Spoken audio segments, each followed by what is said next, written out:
এটা হলো পুজোর লাস্ট দিন। সেদিন আমাদের ছিল বাড়ি বিসর্জন, তার জন্য আমি পরেছিলাম সুন্দর একটা শাড়ি। আর এখানে সবাই মিলে সিঁদুর খেলছিল, কারণ আজকে স্পেশাল দিন, তাই না? আমাকেও সিঁদুর পরিয়ে দিয়েছিল। আমাকে সিঁদুর পরে কেমন লাগছে অবশ্যই তোমরা কমেন্ট বক্সে জানাবে। আর এই দেখো আমার বৌদি বোনজি সবাই শাড়ি পরেছে। বিসর্জন বলে কথা, তাই না বন্ধুরা? শাড়ি না পরলে হয়?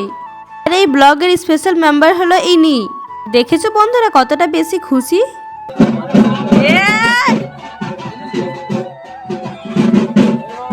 এইগুলা হলো আমার সখীগণ।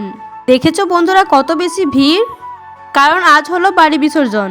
তারপর বাড়ি বিসর্জন করার জন্য আমরা পুকুরে চলে গেছিলাম। তারপর আমরা এখানে সবাই ফটোশ্যুট করে নিয়েছিলাম। বাড়ি বিসর্জন হওয়ার পর আমরা আবার চলেছিলাম মন্দিরে। আর পুজো বলে কথা, ডান্স না করলে হয় বন্ধুরা?